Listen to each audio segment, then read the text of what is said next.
What's up? So, I'm recording this live, but I'm just going to jump in.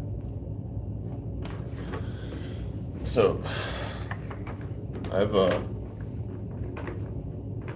actually been having a pretty good time in here, but I've been noticing that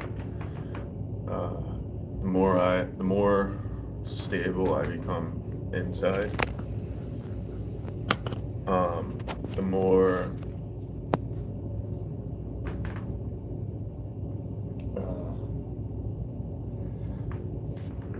I need things to be a certain way, or the more I want things to be a certain way. And this isn't based on control. It actually brings me back to when I first started having my awakening. It's not based on control. It's based on the truth.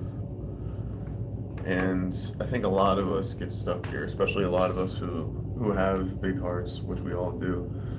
But a lot of us who are earnestly seeking, we know the truth. And every day we wake up to a world that doesn't show the truth. And for a lot of us, we know that we're in control in some way. And for me specifically, I was raised in an abusive family. So when things are, let's say, out of control on the external, I feel like it's my responsibility to do something about it. And the reason I feel like this is because of my carnal past. So based on my circumstances from when I was a child in this lifetime.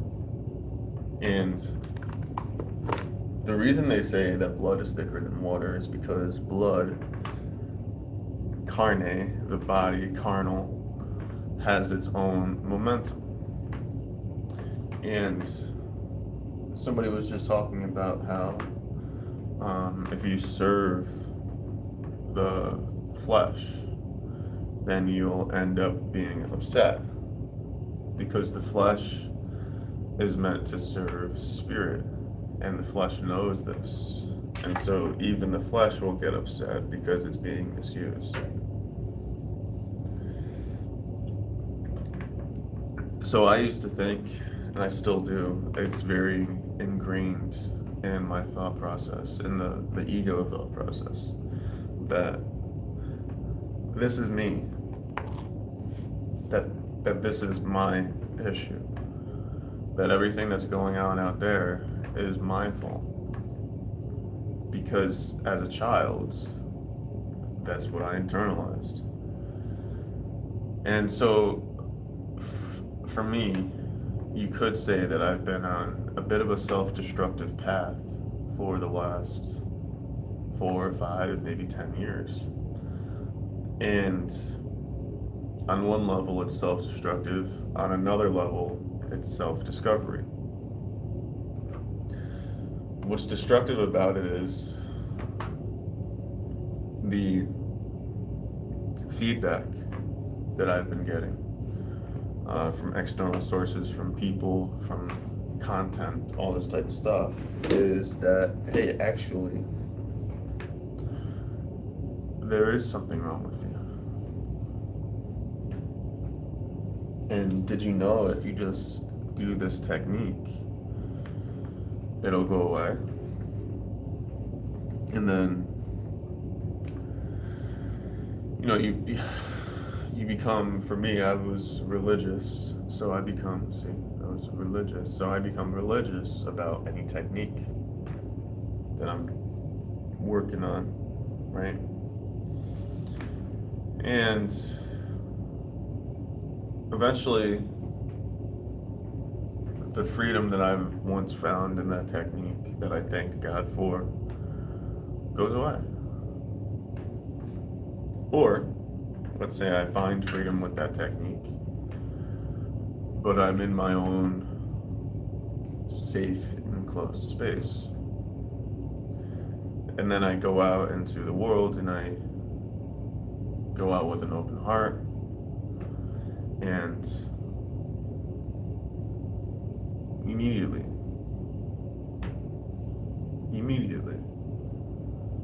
I feel different. And the peace that I had is gone.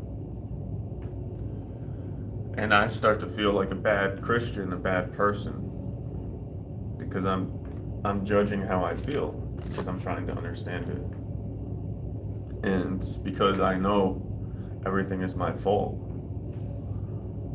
because I know I'm responsible for everything, I turn around and I look at, what did I do wrong? Where did I go wrong? And this example of Jesus, this is why I try to talk about Jesus as a human. Because for me, I start to feel like I'm a bad person and I'm a bad Christian. And like I'm actually upsetting Jesus because I can't stay in the peace that he's giving me. And then I know that he says that his peace is supposed to be sufficient, and God says my grace is sufficient. But it doesn't feel like it. Because if it was sufficient, why would I feel this way? Why would I go from a state of peace and then just have it disappear? Because of something. And the people in the spiritual community will say, well, you see, that's your attachment. That's what you gotta let go of. That's what's gonna keep you stuck. And it's like, okay, let's say that's true. Is God not bliss? Is God not peace? Is God not joy? So you're telling me that I'm caught up in trying to experience that. So am I supposed to just accept the way things are? And just say how I feel is okay? How I feel when I walk outside, how I feel when I engage with people, that's okay? It doesn't feel okay to me. And if it doesn't feel okay, why is that okay? And I think too many of us, we get stuck in trying to make pretend that everything is okay. And we can't trust ourselves anymore. We can't trust ourselves to go anywhere. We can't trust ourselves to do things. Because there's a voice inside of us that's telling us that things aren't okay. And we confuse that voice and think that it's telling us that we're not okay because we were okay before. We were at peace. And this may or may not make sense to you. If it does, if it resonates with you, then you're kind of like me. And you feel like everything is your fault. And it's your responsibility to change everything.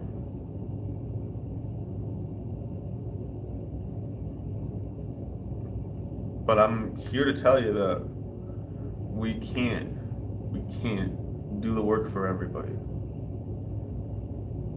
And when we look around in the world, we see more people than us. And I know it's true that yes, we are all one. I know this. Most likely you know this. But not everybody does. Actually, the majority of people do not.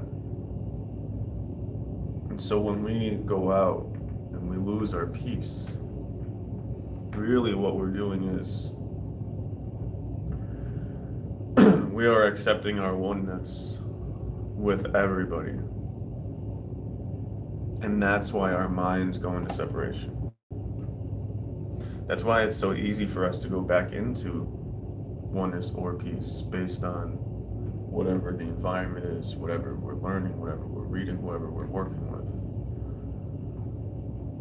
It's also the reason why the masters don't come down to earth as often as we would like them to. Because they know who they are. They know what they do. They know how their spirit is one. But not everybody here does. Actually, the majority of people don't.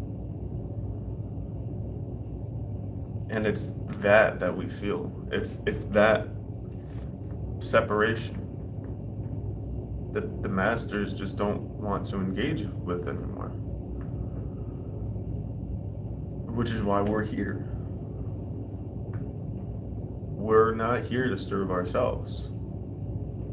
Life would be a lot easier if we were.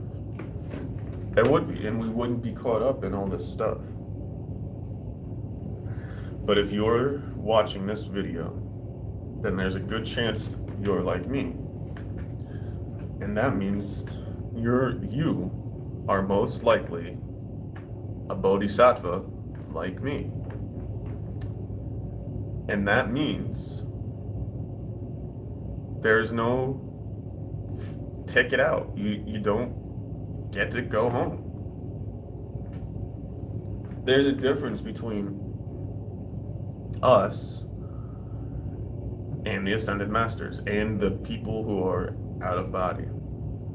And I was telling, my ego got in the way one day, but I was telling Chelsea, we were both in a pretty deep acid trip experience, and we could see both sides, and I was telling her that actually the angels worship us. And my ego, even when I say that, the ego doesn't like it, but my ego was telling me how wrong I was, how I was being blasphemous. And it took me a long time. I had to forgive myself and all this stuff. And then I finally realized that it's true. It is true. When heaven celebrates because a child of God is found, heaven isn't celebrating because a child of God is found. Heaven is celebrating because you remembered who you were. And who you were is you're a source being. There is no difference between you and God. The only difference is God created you and you did not create yourself. That's it. That's where the separation ends. So what we're actually here to do is to help everybody remember this. This is what Jesus was here to do.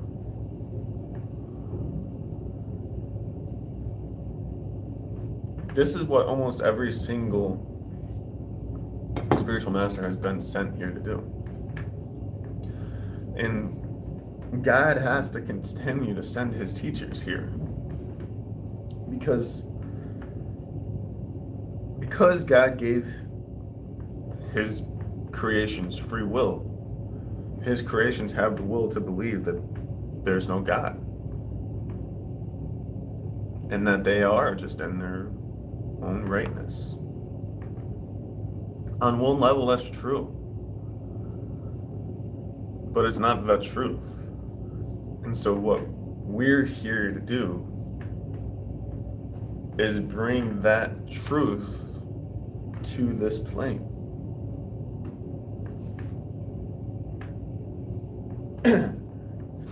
But every time we open our eyes, we come back into our bodies from wherever we were, whether we were sleeping or meditating or what. You best believe the world feels it. Michael Murdad talks about this perfectly. He's probably a good person to look at. He talks about how the world has a collective ego.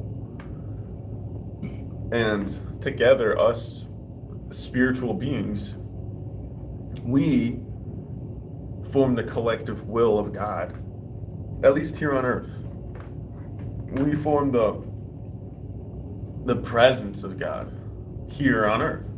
We ground the understanding of God, the love of God, inside of our bodies.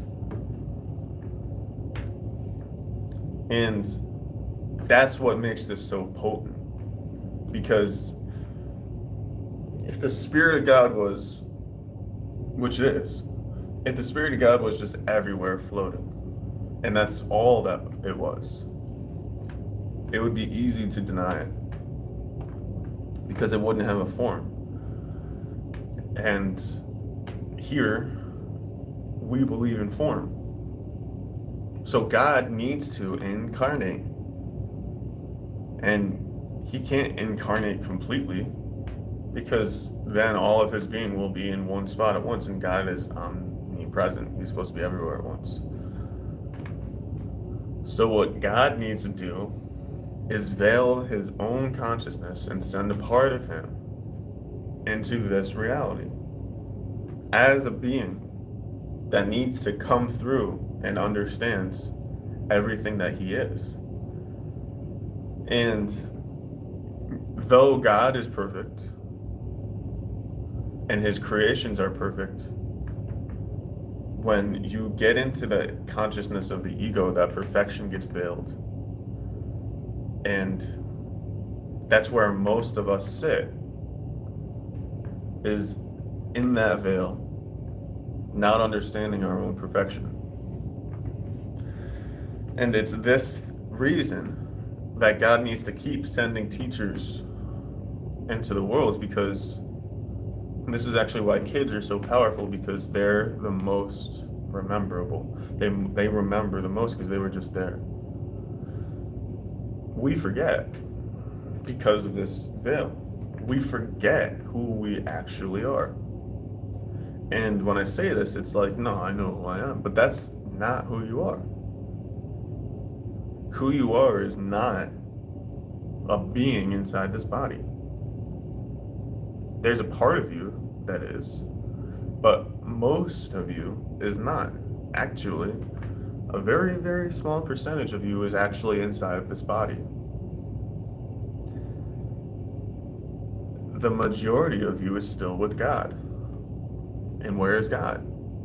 God's everywhere at once. He's all things, all times, all places. And so this is how we have to understand, because it's this faith, this knowingness, that keeps us grounded in God. Because we begin to believe that we're wrong, because we listen to people that we love and we care about them, and we want to not disappoint them. So we take in and we internalize what they have to say. And the worst part is a lot of these people, they know the truth, but we're so caught up. We, like, a lot of us, this is the idea of the fallen angel. A lot of us like being separate. We like it. And we know we can go back to God at any point, so we want to just enjoy our separateness. But the time has come, and God is not going to sit around waiting anymore. And the energy of the world knows this. The collective ego knows this. And that's what you feel. That's what takes your peace away. That's what makes you feel different. That's what makes you think something's wrong. There's nothing wrong with you. You're supposed to be doing what you're doing. You're supposed to be feeling what you're feeling so you can discern what the truth is and what the truth isn't. And the goal is to always be here. This is why Jesus said to be in the world but not of it. Because we're not of this world. We're not. But we have to be in it. And so we need to understand how to balance that. How do we accept that this is not our home? And how do we deal with all the human stuff that comes along with that? Because frankly, I'm adopted. I'm a foster kid. I'm an orphan. There's nothing I want more than to be able to go home. But I can't. And that's not because God is mad at me, God doesn't like me. It's because I made a commitment to God that I would not go home until everybody else was coming with me. And there's a lot of other people who made the same commitment. And this is what keeps us here. The love of God and the love that we have for each other. The love for our brothers and our sisters. The love of the truth. And it's this truth that keeps us free. This truth. So don't let anybody tell you that you're wrong. Don't let anybody tell you you don't know what you're talking about. Don't let anybody tell you you're not qualified. Don't let anybody tell you you're not called. Don't let anybody tell you you're not supposed to be speaking. Don't let anybody tell you that you're crazy, that you're out of your mind. Because they're wrong, and they know they're wrong. And they know you're right, and that's why they're telling you this.